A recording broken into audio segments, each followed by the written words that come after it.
This is a Pod Dealers Network podcast. What is TWS podcast, episode, whatever, who cares at this point? Bar. The rants of the vindicated. It's my podcast and I do what I want to. People, listen. Word, is it still live? It's not working for me, Rich. All right, we gonna keep going. I know I changed my voice at work. Bars on the radio. What is TWS podcast? Ready. I feel like the Neanderthal. Staring at my watch and I'm feeling so new school. Suicide attempts, how many tries to take? They ain't ready.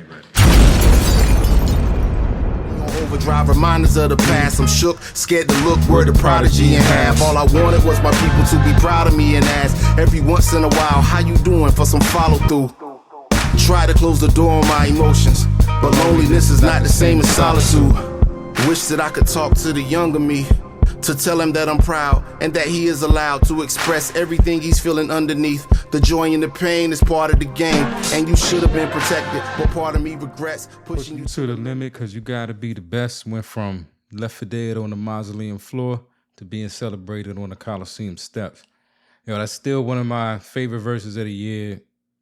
Moving up the list of like my favorite verses of all time. I figure for this series, I continue it because it touches on some topics that have something to do with my trip to Cleveland. But whatever. Welcome to another episode of the What is TWS podcast. As always, I'm your boy J. Flam, representing the White Pants Society. And I'm going to start the way I always do by thanking you first and foremost for taking whatever time out of your day to come and chill with me. You could be anywhere else in the world, but you're here with me, and I do greatly, greatly appreciate that. Like I said, this is going to be part 2 of the adventures in Cleveland. My whole adventure going to the 4C conference in Cleveland, Ohio. It was a interesting weekend, to say the least. That's definitely an understatement. And we're going to get into that. But first, we got to do what we always do. We got to do the Chef Elise report. Out of Pepe. You know I am. Not a whole lot to report. Me and Chef Elise did hang out last weekend. She hit me with the okie doke. We did our grocery shopping thing. And, like my daughter's cheap. She's just like her dad. Like she's notoriously cheap. And every once in a while, like, I don't know, I guess she does something to try to, I don't know if it's to like get my favor or something like that. Like she wants to be like that and wants to show that she cares about that. So we're in the grocery store and we picking out cereal. That's her job when we go. And she normally gets the Captain Crunch with the Crunch Berries or whatever. And then she sees like that they have a Hill Country Fair, which is the generic store brand down here at HEB, and she's like, "Oh, they got a version of it that's cheaper. We should get the cheaper version." And I was like, "Okay, bet I'm never gonna turn down that." But I'm like, "Are you sure this is what you want? Are you sure you want?" She's like, "Yeah, we're gonna go with the cheaper one." I'm like, facts. I love it. So we get that, and she has a bowl of it. I ask her, how it is or whatever, and she's like, "Yeah, it's good." She gave me the thumbs up and everything. It tastes just like the regular one, Dad. Just gassing me up some more. And then I noticed for the rest of the weekend, my daughter will eat an entire box of cereal in a weekend. Like, she's very much like me. That's how I was when I was a kid. Cereal and milk kept me alive. It's probably the only nutrition I was getting because I was just such a picky eater. And I didn't think my daughter was a picky eater, but she definitely would choose cereal over anything 90% of the time. 95, 99% of the time. It's way up there. Whatever. Pause. But, she had the one bowl and she told me that, it was good. And I noticed for the rest of the weekend, like, she didn't want no more cereal. I asked her what she want for breakfast the next morning. She was like, "Oh, can you make me an egg?" And, she's so good at what, like, women do. Like, I'm starting to notice that it's just inherent in y'all. Y'all know how to manipulate niggas, like, just from an early age. Like, she's so good at, like, gassing me up and letting me know, like, I'm the best. I'm a great chef and I'm the best egg cooker. I got this little egg pan that I use to cook one egg at a time. And she wants to watch me do it. And I flip the egg and she's all oohing and ahhing. And it makes you feel good as a dad. So I ain't had no problem, making her eggs for breakfast. And I gave her some fruit, but she didn't want no cereal. And, lunch came around and, I'm trying to find an easy way out on everything. I'm not trying to cook all the time. So I was like, cereal? She was like, no. She didn't want cereal then, so we ended up getting something else. And the next morning for breakfast, she was like, yeah, I want cereal, But I don't think I want Captain Crunch. I want the Honey Nut Cheerios. Like that's what I'm eating because my cholesterol is a little high, and it's only so much exercising I'm about to do. So I'm trying to eat the Cheerios to help out with my cholesterol. All right, so I give her the Cheerios or whatever because that's what she wanted, and you know, I was sitting in here and I ran out of Cheerios because she fucked up all my Cheerios that weekend, and I just reached up there and was like, let me check this box, you know, see if I want to try this generic, you know, Crunch Berry or whatever as cereal. And that shit was damn near full. And it just dawned on me that she calmed me the whole weekend. Like she played it like, let's get the cheap brand, you know, like that was going to be, because she knew that was going to be cool with me. And then she ate it, realized she didn't like it, and just talked me out of her having to eat any more of it for the rest of the weekend. So, Chef Elise, you don't listen to this, and that's a good thing. I don't want you listening to this, at least not until you a lot older. But that box is gonna be waiting for you when you get here this weekend. Ain't no picking out no cereal this weekend. You already got something from last weekend. It's gonna be right here for you. Ain't no Honey Nut Cheerios, no nothing else in here. That's the only cereal available, and I'm out of eggs. So you're gonna have to figure it out. But that's the fucking Chef Elise report. That's all I got for you this week. Out of Peppy! And proud to be, regardless of the bullshit she puts me through. But all right, so let's get back to the story. Adventures in Cleveland Part 2. So when we left off last time, and I apologize for making y'all wait an extra week, just life been lifing. I'm gonna do a whole episode about work and, you know, what I'm going through and just what maybe put a pause on things. I swear to God I was gonna do an episode last week, and just like every day when I got home, just I was in no mood to try to be funny or interesting or none of that shit. So I didn't want to give y'all a half-ass episode, so I guess I gave you nothing. My bad. But we back. But when we left off, I had just got off the flight with Ashley Larry. I had made it to my hotel, and then, you know, and for whatever reason got denied a key to the room in my name by some Russian dude at the front desk that was listening to a nigga he had never met in his life, had no association whatsoever with that hotel, parent company, not from the state, nothing. Just he told him, don't give me a key. I ain't gonna give you a key. And I'm gonna have the audacity to tell you that the reason I'm not giving you a key is because this random nigga told me not to. But this is where we at, you know. It is what it is. I got to the room, I walk in, it's a borderline party going on. It's all cool. I sit down, I make my introductions. You know, like I said, it was dope because, you know, we are people who have never met in person before, but we've done so much content and so much work together, and we've talked so much that it really didn't feel like you was walking into a room full of strangers. You know, it felt like it was a bunch of people that went to high school together and we just ain't seen each other in a minute. Like that's all it was. So it was dope. It was a dope experience on that level. But it was after midnight and I had a long fucking day and I was fucking tired. But anyway, we made the introductions and realized early on that, you know, I'm in the presence of like real smokers. Like I used to smoke cigarettes, and if I got any knock on Obama is that he banned flavored tobacco. I was a clove smoker, and so I swear to God, I wish I could get them joints back. If I could get a pack of clove cigarettes right now, like, change my life. I probably could have made it through the past week a little easier, but I couldn't, and I vape. And but yeah, man, it was weird to me because like I feel like I'm in here with like niggas, like, you know, people who question my blackness all the time. There's no question about whether these people are black. And, you know, pardon me with the N-word or whatever if that offends you, but it was a bunch of niggas. But I'm in there, and for all of the shit that niggas would like let slide and rules they'll break, these niggas was not smoking in the room or just allowing me to vape. I'm like, vaping ain't smoking, but niggas was like, nah, we not doing that. So we got to go outside for all these smoke breaks. Whatever. That's all right. We going outside. Before we even get out there, though, so it's me, Savagely Humble is there, DC is there, the homie CL is there. CL starts going in on my polo shirt. Now, when I wear polo shirts, I button them to the top. They got buttons. I use them. I pay for the buttons. I'm going to use all the buttons. It's my fucking shirt. I can do what I want to. You know, I am the way I am. You know, deal with it. But for whatever reason, she couldn't let this go, that I buttoned my polo shirt all the way up to the top, and she didn't understand why I was buttoned all the way up to the top. I'm not the only nigga that does that. You know, this is just the way I dress. I don't like my chest out or nothing like that. I'm just not, I'm comfortable. Let me fucking be comfortable. Please. Anyway, but she wouldn't let the shit go.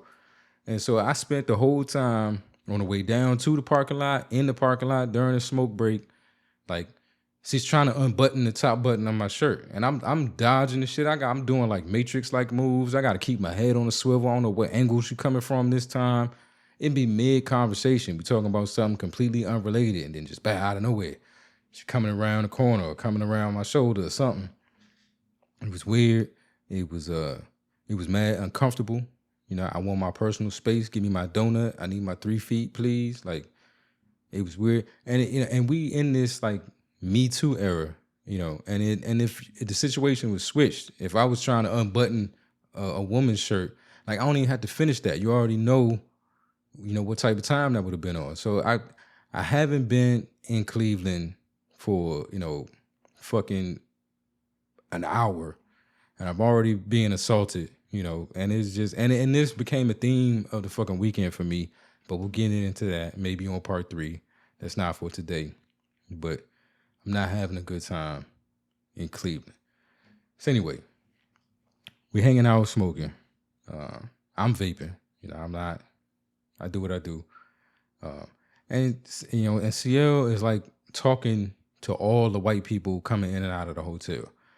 It's like, I just like, and she apparently had been doing this the entire time. I had just got there and she's already talking to like the night guard, the staff of the hotel, all these motherfuckers like she known them for years. And I'm not usually racist. Like I try to be very accepting and understanding, not understanding, like you got to understand people, but whatever. I do not like to get the attention of white folks that I don't know, especially when I'm out of town. Like, I don't know what the situation racially out there is. Like, I treat them like the police. Like, if the police ain't looking at me, I'm not gonna give them a reason to look at me. I'm not walking down the street like, hey, good morning, officer. No, if you wasn't looking in this direction, I need you to stay looking in that direction, whatever. Like, I don't want your attention.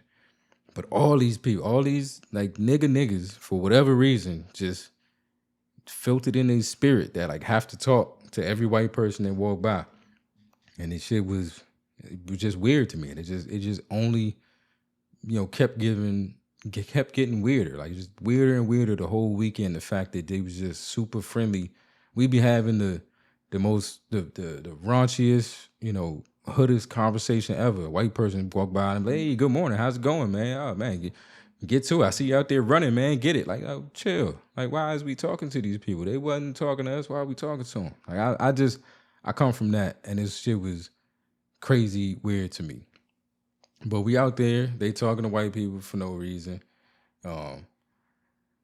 Another theme of the weekend is that these niggas take like 8,000 smoke breaks, and this was the first one, and I'm already out there. My 41-year-old back is on fire. I just realized, it just dawned on me, I've been working from home for like 2+ years now. I don't really go nowhere, have to stand nowhere, have to walk nowhere for long periods of time. And now I've been walking around airports all day, and now they got me standing like in the middle of a parking lot with nothing to lean on or sit on or nothing. My back is going crazy. These niggas is not phased at all. And I'm just like, what the fuck is going on? Like, why am I in Cleveland? You know, like, quick side story though about the back shit. Like, this is what it reminded me of. Because I did junior ROTC all 4 years of high school, right? And so probably by year 2, 3, I'm like squadron commander. And we used to have to do these things called yearly inspections or whatever, annual inspection. And it would be whatever the higher ups or the military people from the bases around, they'd come to your school and you'd have to like show off your squadron. You have to be in formation. I mean, all of the like platoons or squads, whatever you want to call them. I don't know what they called in the different branches, but all the different, you know, you have all your different, I'm trying to remember what we called them in the Air Force. I don't remember. I'm going to say platoons, but I know that's like an Army thing. But everybody would be, you know, lined up, and, you know, I'd be in the front talking to the person. And you be either at parade rest for a certain amount of time or you be at attention for a certain amount of time. So you stand straight up, you still, you're looking forward, you got your military burn, you ain't laughing, none of that good shit. And so we'd have to coach every year. We'd have to coach these kids like, don't lock your knees. Don't lock your knees. Because It makes you feel more comfortable to lock your knees because now like your muscles aren't holding you up. It's just like your bones is like locked in position to keep you standing straight up. But if you lock your knees, you cut off your circulation.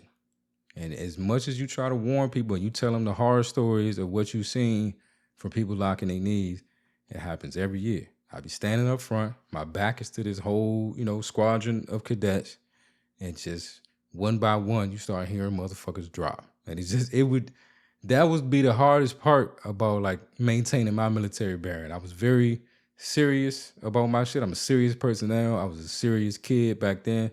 And I'm in full dress uniform with the hat, my insignias all shine, my shoes shine. I'm feeling very official. And I'm standing up there trying to be official, and I'm just hearing bodies drop. In my head, that little hard rock joint was playing, let the bodies hit the floor. Let the bodies hit the floor. That's all I'm hearing is niggas just passing out like left and right. And you telling niggas to take deep knee bends and all that other shit. Like, don't lock your knees. And every year, just bodies hitting the floor behind me. It was crazy. Anyway, that's neither here nor there. So I'm standing there trying to make sure I don't lock my knees while I'll be out there for hours on one of these 8,000 smoke breaks that we took while, over the course of a weekend. But, we out there, we standing under a tree, like we surrounded by dog shit. Apparently there was like a pit bull show or something at the hotel. So I apologize because I know when I told the story about like booking my hotel room, the horror story that was, I was saying like, man, ain't no way you can tell me this hotel is sold out. Can't be that much shit going on in Cleveland. Like it's fucking Cleveland. Like that, like what is happening in Cleveland? But apparently it was a lot of shit happening. It was a couple of different conventions. Pit bulls was out there. But whatever. These brolic ass dogs is walking around like shitting. Like I dare you to say something, nigga. Like look at me wrong and see what happens. There's trash cans overflowing with them little green bags of dog shit. Like I'm standing next to dog shit in Cleveland. Nigga, I'm trying to figure out what I've done wrong in my life. I hold doors open for women. I help out old people. Like, I don't understand why God is doing this to me right now, but this is where the fuck I am. Anyway, so I landed around midnight. By this point, between, the smoke breaks, coming back up to the hotel room, chilling, going back downstairs, it's like 3 a.m. I've been watching niggas sip shots for hours, and the alcoholic in me is going crazy. Like, I don't want to drink. I'm just irritated as fuck to watch somebody sip a shot. Like, drink it or don't. Like, pick one. Like, but you don't sip a shot. Take the shot or don't take the shot. But what the fuck is all this sipping going on? Like, I'm old, in pain, and angry for no fucking reason. And I'm in Cleveland. So I'm not feeling the best. But finally, shit started winding down. These niggas decided to take another smoke break. I'm like, nah, I'm skipping this one. I'm going to take a shower, get myself ready for bed. We got a big day tomorrow. It's the 4C conference, the Conference for Content Creators of Color. My man DC was there at the hotel with us, partying, having this little reunion of niggas that never met before, whatever it was. But, yeah, man, I got this big day tomorrow. I've been planning for this. I went on Temu and like ordered a bunch of beads because I'm like, all right, this is what I'm going to do. I'm going to switch beads randomly the way my nigga Raw be switching hats on the show and like just see if anybody catch on to the shit. I got some shoes that I hadn't worn because I ain't want to crease them before this thing. Like I'm very much prepared for this show or prepared for this conference, looking forward to it. And I'm trying to get some rest. It's 3 a.m. The conference supposed to be at 11.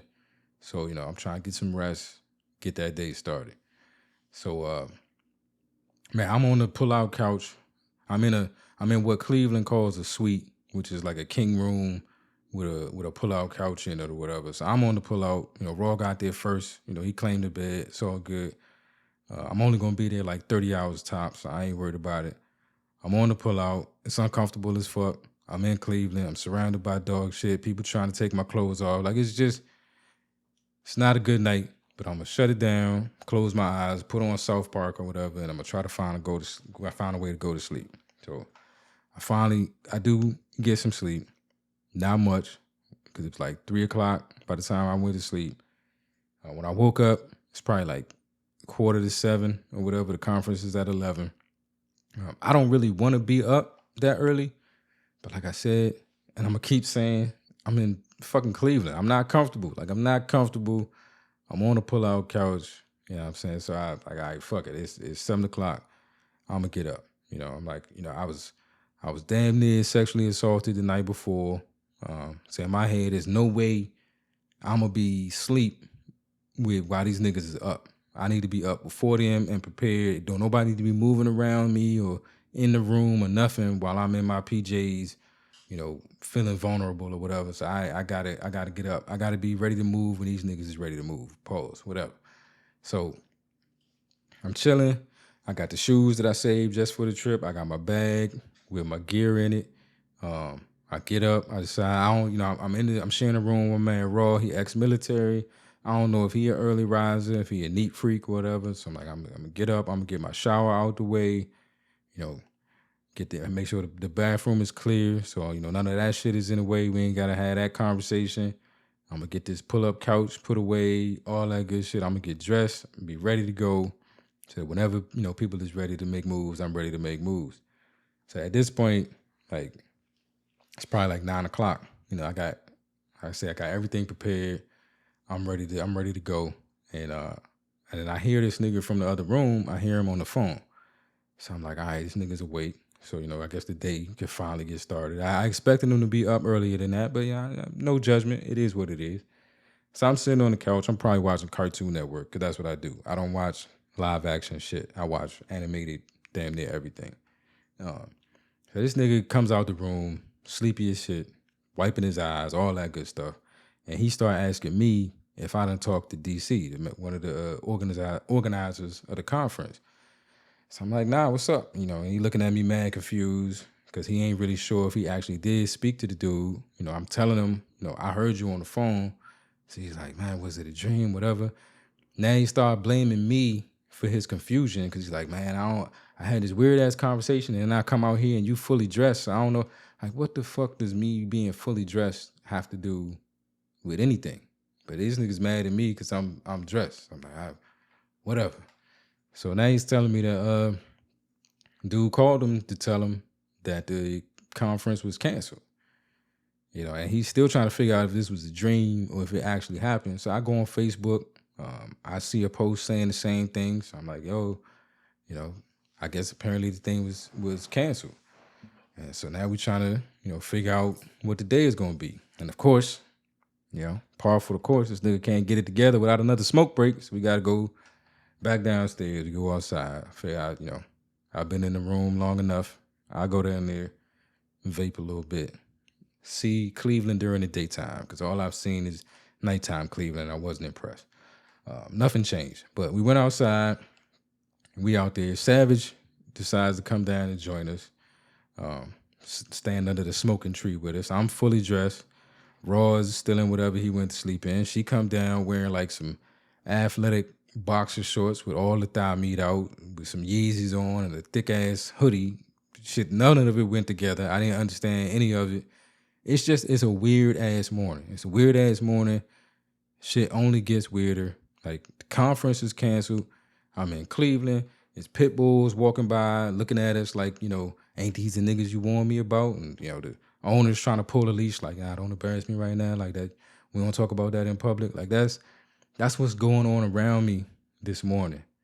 And in the midst of all of that, you know how you got the one friend. There's always one friend that's just way too turned in situations that don't call for it.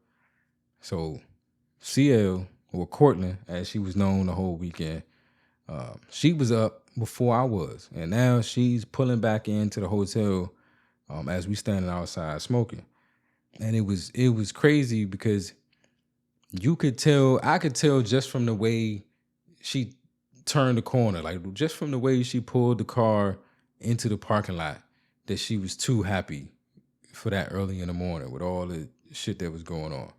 So she pulls up, happy as shit for no reason, just irritatingly happy. It's just unnecessarily joyful, just too much for that. She's on 10, and she's excited about some fucking short neck Coronas or something that she found that she's somehow never seen before. And again, the alcoholic in me is just like, the fuck is going on? These people sipping shots. They never seen a little beer. Like, what the hell is happening? She's excited about this shit, so she's talking about that. It sounded like the teacher from the Peanuts cartoon, just wah wah wah wah. That's all I'm hearing. I'm like, my back is still on fire from last night. I don't understand why I'm in Cleveland. Like, I'm not having a good morning. You know, she hands me a Red Bull or something like that. So now I'm sitting there, you know, doing deep knee bends, sipping my Red Bull, you know, trying to figure out where I fucked up in life to be here. And I'm not listening to a goddamn thing she's saying, but she's still talking. And out of nowhere, like, I snapped too, because Ross said something out of pocket to her. I don't know what it was he said, but with no hesitation, she like reaches into her bra, pulls out a tangerine, and throws it at him. Just out of fucking nowhere. Like, and this is the question that I have for ladies. Like, and I need an honest answer to this. Like, how do y'all make the decision that the bra is like the appropriate place, the appropriate pocket for shit? Like, how do y'all make that decision? That's where I'm gonna store this. Like, what's the hierarchy in like storage options for y'all when you just out and about? Is it like, you know, purse, pocket, titties, pocket, purse? Like, what comes first? Like, when you holding something, how do you be like, yeah, you know where this should go? This should go under my titty. Like that. I just need to understand the thought process that goes into that. Because it was as if when she thought to herself, I need something to throw, it was like there was no figuring out where is something that I need to throw. It was like, oh, under my titty, like, bam, like, just real easy, just real quick. This is a real question for me. I'm very curious. I have questions, but anyway, she reaches under her bra, and this is the fucked up part about it that I found out after she threw it, is that this tangerine, orange, clementine, whatever it was, it had been under there for like, it was under there when she was trying to take my fucking shirt off. Like, they got this at a Chipotle in the airport as they was flying in. So this motherfucker has been under there for like I said, like 12 hours. She slept with the shit under there. Like, I don't understand this, women. Like, how this work? Do you forget that it's under there? Like, do you not? Like, if there's a crumb on me, I feel it. Like, I don't understand how you can have a tangerine close to your chest, under your titty for that long, and just be like, oh shit, I do got a tangerine and I need to throw something, and it, you know, shit worked out. Like, I don't get it. But she threw the damn tangerine at him, and this nigga just was like, oh, don't throw your titty fruit at me. And just, you know, that was the moment where it all came together for me. And I'm like, you know what? That would be the dope ass title for an episode. Don't throw your titty fruit at me.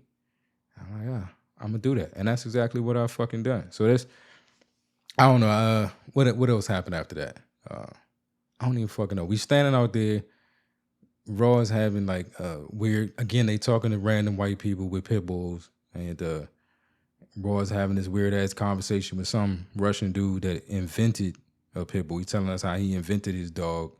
He raised the grandma and the grandpa and whatever. I don't know. Just it's a bunch of great grandparents, everything. I find it weird to be like, I invented a dog. But, you know, if you can discover a country with people in it, I guess you can invent dogs too. Like, I guess that's how that works. I'm sure some breeders out there that's like, no, you don't understand. Fuck out of here. You didn't invent an animal. But anyway, he having some conversation with this dude about cheesesteaks, and he keep pausing the dude. Like, he hitting him with the pause, because dude was saying pause-worthy stuff about how much meat he likes in his cheesecake. He like all the meat. Like, you know what I'm saying? I want more meat than that. It's not enough meat. Like, he's going in, and Raw keep pausing him, and he has no idea what the fuck is going on. So he just, you know, he just keeps going. Just whenever Raw would pause him, I think to him it was like, you must not have heard what I said, so let me repeat it. And we was just in a cycle of that. Like, you gonna repeat how much meat he likes? Raw gonna pause him, so he gonna tell him again in more detail how much meat he wants. And this was my first morning in Cleveland. Pit bulls, cheesesteaks, Titty Fruit. It was weird. And the sad part about it is it only got weirder from there. But that's going to be on part 3. Anyway, that's my episode for today. Sorry for keeping y'all waiting so long. Sorry for leaving you on a cliffhanger. This is a cliffhanger as well, but I do expect to have part 3 out next week. I expect to. Shit happens, and we roll with the punches over here, so it is what it is. But with that being said, appreciate y'all for hanging out with me. Please check out the merch store. I'm going to have some All on the Table merch in the merch store, you know, for the happy hour and repping the homie Raw. So please check that out as well. I do apologize, but the drop shipping company that I work with has discontinued some of their champion products. So some of the hoodies and things that I definitely like that I think are higher quality, really nice. I can't offer those as more. I'm looking for an alternative product to be able to put in there to replace them. But until that time comes, I guess I just won't have as many hoodies and sweatshirts and stuff in the store. So I know, you know, we're going to be looking to get ready for fall and winter. And hopefully by then, you know, I'll have some shit to replace it. But for right now, I don't. You still can get 20% off your entire order with coupon code algorithm. So go to whatistws.com/store. Check it out. Like I said, the All on the Table merch will be in there very, very soon. And then hopefully I had the hoodies and things set up in time for hoodie season. But with that being said, until we speak again, y'all be safe, be easy, be the light. And please, please, please don't ever throw your titty fruit at me. I love you. Holla. Last call for alcohol. Yeah. If this is it, like if this is the last joint, if this is the last hurrah, it's the last call for alcohol, baby. I gotta say, whether you knew it or not, it's pretty much at the finest bar establishment, the finest spirits and libations y'all could have had, baby. You might realize it now, you might have realized it back then. You might realize it later. Love.